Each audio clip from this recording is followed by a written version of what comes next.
So today's a pretty big day, so we should have everything we need now to get the engine back in the truck. Got a couple more things to do before it drops in. Big one is this exhaust situation. You can see this is missing part of the flange on both sides. So I'm gonna pull the exhaust out and actually just try and weld this all up, and then hopefully it should seal enough that we can put it on the truck and deal with that for now. The engine's all plumbed up, so now what we need to do is actually pull off the carb, half of what we put on here already, so we can put that carb plate on that we can lift the engine with, and then put in our bearing and bell housing and clutch in the back. You ready? I'm ready. All right, we got the exhaust mounted up, clamped in place over here. I'm just gonna put some tacks on the collar to keep the collar in place, and then I'll put kind of a weld bead around there to fill in the gaps on that flange that are missing.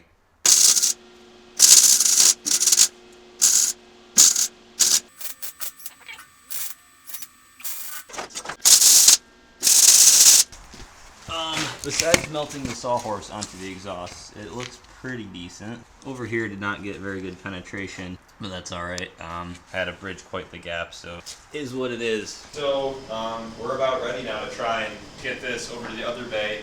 We'll put the engine on the hoist, then we can put the clutch on, and then hopefully she'll drop in. We're like getting to the nerve-wracking part.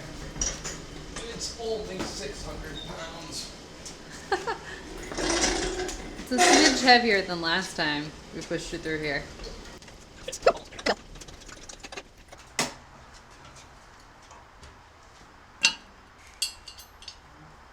Feels like it was so long ago we did this part. I know. Maybe it was long ago. How long ago did we pull this out? A month and 2 weeks, approximately. Okay, yeah. Got the engine pretty lined up, and now we're going to hook it up to the hoist. There we go. She's dangling. Do you not want to just unbolt it? Yeah, I will. Just get this out of the way first. Okay. Alright, so we got it down. Alright. So what we gotta do now is figure out how the whole clutch assembly and the bell housing goes together. That kind of all just fell apart when we took it out. So we got the engine plate that's just gonna hang out on these alignment studs. That'll go on, and then next up we bolt the flywheel on.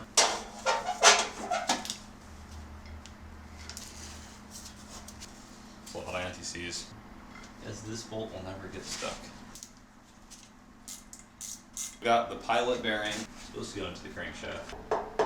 So we got our flywheel. I just sprayed it down with brake clean to get any of the shipping oil off of it. We've got the alignment tool. That'll go into the pilot bearing hole, I guess. And then next up, I guess there's the pressure plate. We slide that over and bolt it on.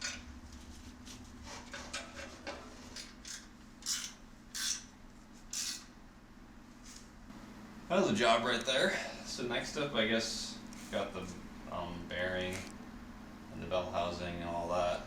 Looks like the bearing needs to go on the transmission end. And then we give her a good push, close our eyes, drop the hoist, and see what happens. Got the bell housing back on. Gotta figure out which bolts go where.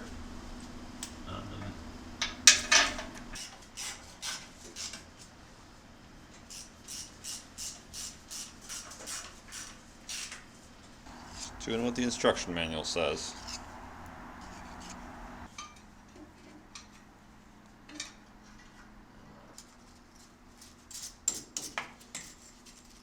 So the moment we've all been waiting for, I think we're ready to try and put this on for the first time.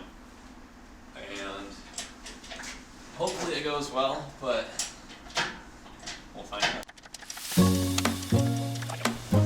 So to get close to it,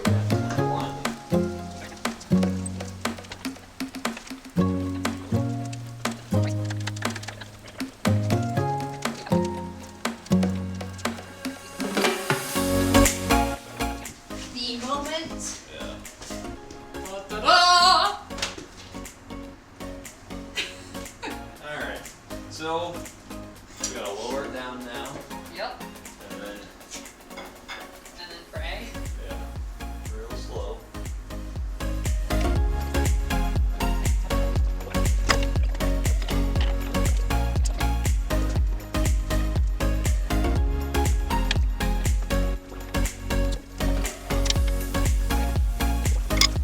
the engine is in. We just got the bolt holes for the motor mounts to drop into their slots. So it's sitting pretty decently now. There's still about a 1/2 inch gap between the transmission and the motor. So if we get the bolts for the trans, so that space there is between the transmission and the bell housing. So we'll put the bolts through the holes. We might have to put the jack under the bell housing to just kind of creep it up a touch. And then we can kind of pull it together with all the bolts. And then we should be good to bolt up the motor mounts. And then start rigging stuff up. So we got it to line up, and Zach is currently working on putting the bolts on. I'm getting dirt in my eyes. So the trans is bolted on, and sitting the motor mount. Now the engine is in, we can start hooking up all the electrical and accessory stuff. We're gonna pull off the plate, put the carb back on, and then we can kind of go from there. One of the things that we had to do when we took the engine out was just cut off the DuraSpark ignition control system, whatever this unit is called. I don't know if it's a computer or what. It's kind of like that in-between phase in technology. Some of the wires coming out were actually cracked so badly that there's just like 1 or 2 strands of copper left, so we just chopped them off. So now we got to get these plugs, which are pretty stuck, out. There we go. So we can plug this in. And we've got this one over here. Yeah, so we've got our DuraSpark. You know what? I'm making stuff up. DuraSpark is the AutoZone spark plug brand. This has got some other cheesy name like that if you were inventing a spark plug controllable computer in the 80s, you'd call it. Regardless, these 2 sad wires go to our coil. So I've marked nicely. This one's red with an R. So I don't know, maybe we'll get some better connectors, put some spade connectors on here. We've got a plug up here. I believe this guy plugs into the distributor. And then we've got a couple other things. Yeah, so that's coolant.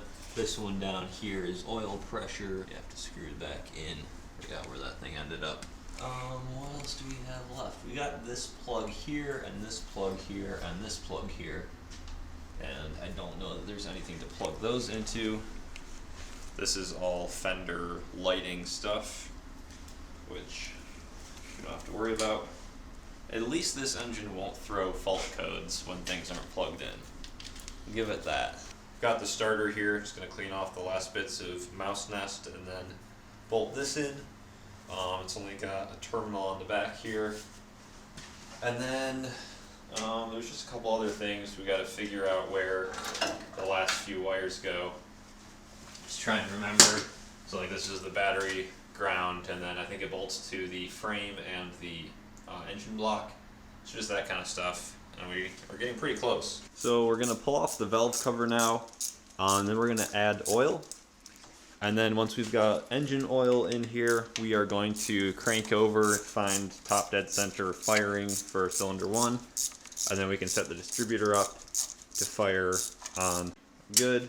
The oil we're using is this, I don't know, Lunati oil.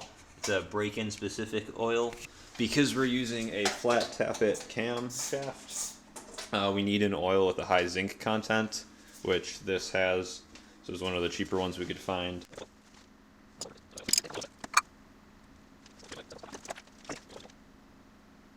We got oil, now we need to prime the oil pump.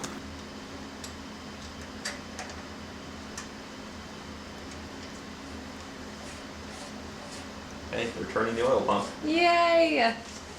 Alright, so I'm gonna get the driver. Oh, I hear oil. Just in the interest of making a mess, we're gonna pull off this valve cover too. Make sure that we have oil up here when we prime the pump. Alright, you ready to make a mess?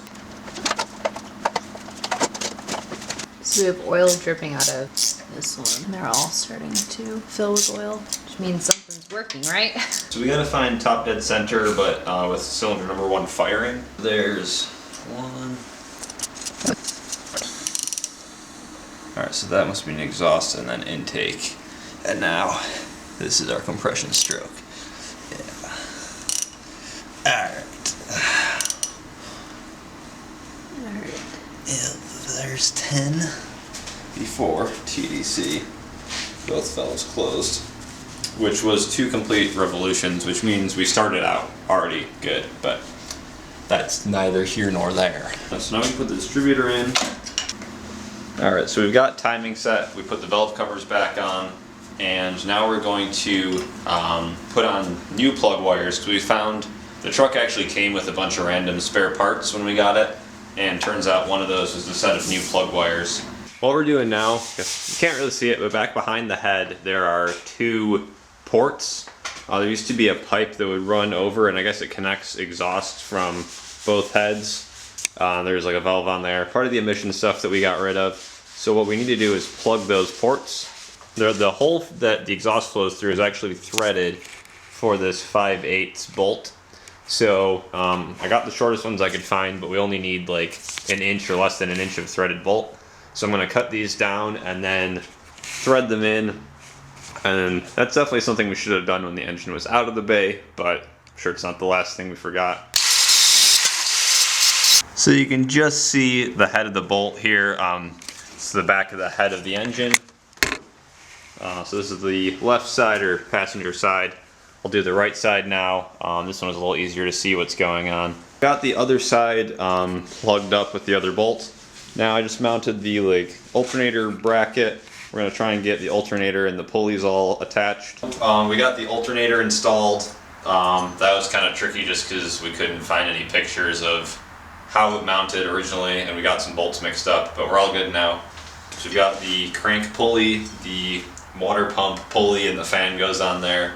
And then I think most of the front end stuff should be bolted up.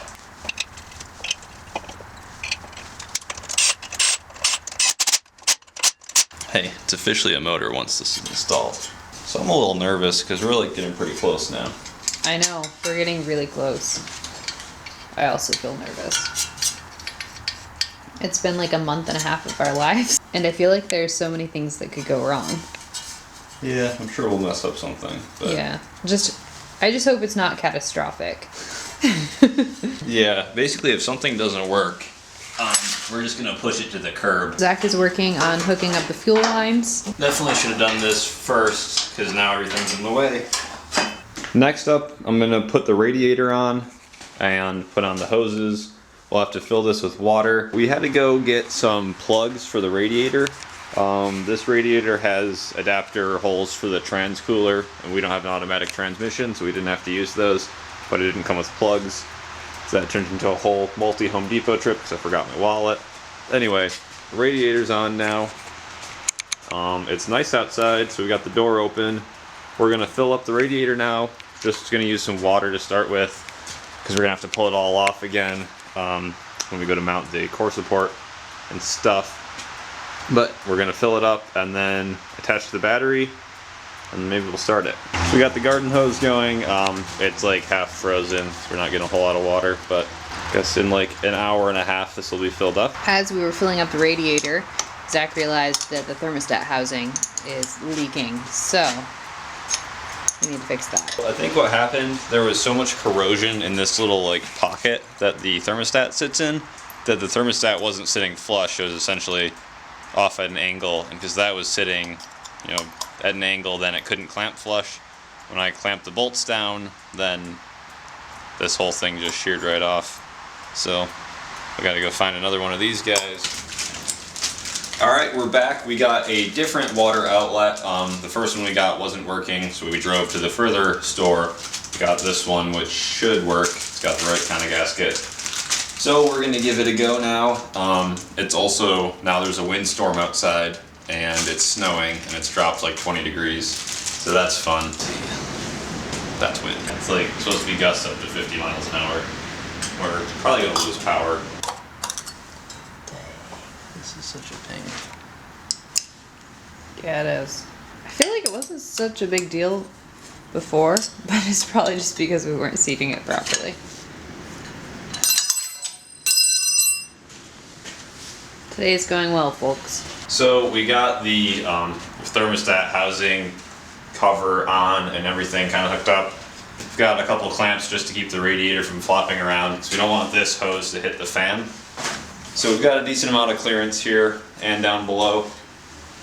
We filled it back up with water and realized that we had a leak pouring down the back of the engine.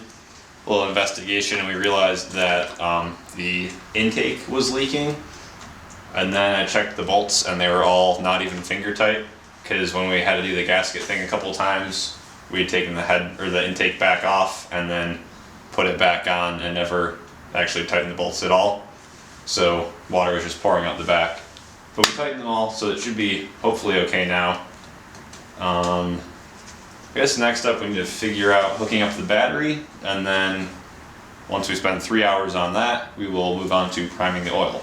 Alright, we're going to connect the battery. Guess I'll throw the ground down and see if anything starts smoking. Oh, that's good. Maybe? I don't know if it's good. No sparks is good news. We'll go with that. Battery hooked up and bungee corded to the wheel so that hopefully it doesn't go anywhere once we start this. So what we want to do is flush a lot of oil around so everything gets splashed with oil before we start the engine.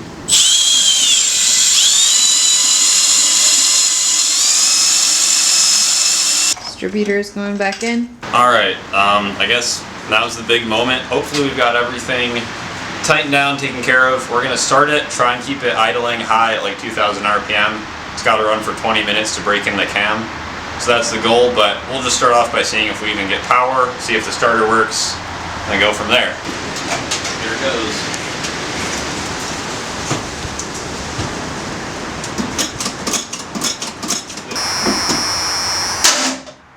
Alright, something happened. Should we go for it? Sure. That doesn't sound good. Zach is checking to make sure that we actually have fuel. I don't know, it's looking pretty dry. Just realized that we had the tank set on the wrong one. So we basically used the tank switch as a shutoff so we didn't leak fuel. And I just flipped that, so we'll tighten this back down, pump it again, and we should be good.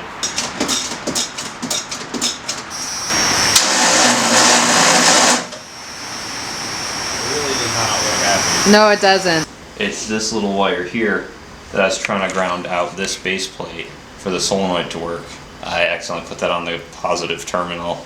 Oh. So once the solenoid turns on, then this is shorted to ground through this little wire. And that's sucking off power, essentially. Okay. There we go.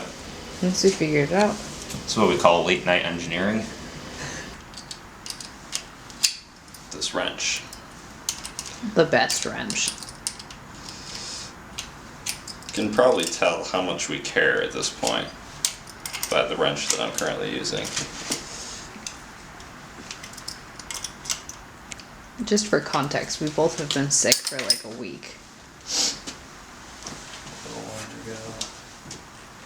Yeah, so I'm just gotta like twist this guy onto here. That's a real electrically sound connection. We'll just jam it in there. There we go. Now we are grounded. But I still gotta get this little guy over here. Back on over here. There we go. This is quite the hodgepodge. Alright.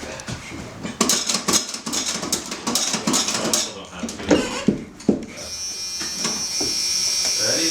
Yeah. Alright. The fan looked much happier. Yeah, that was better. So it didn't fire right up. I'm thinking that we need to check fuel again. Okay. So we realized that we need to prime the carb because we took it all apart. It sat for so long, the bowls were completely dry. So we are pouring gasoline into the front and the front and the back bowls to fill them up, and then hopefully that'll be enough fuel that it can start on and then run long enough that the fuel pump will send up fuel from the tank. All right, we're gonna try this again.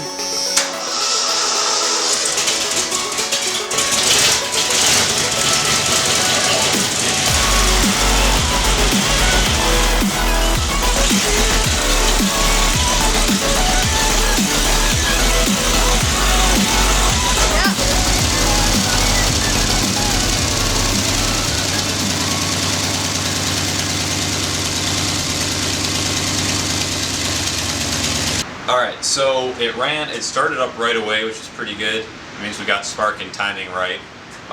We shut it off after probably 5 minutes because the carb was leaking out by where the fuel inlet is, and we do not want any sort of fire to happen. So I think we're gonna give up for tonight. It's getting pretty late, we're pretty tired, but we'll start it up probably tomorrow and finish off the break-in.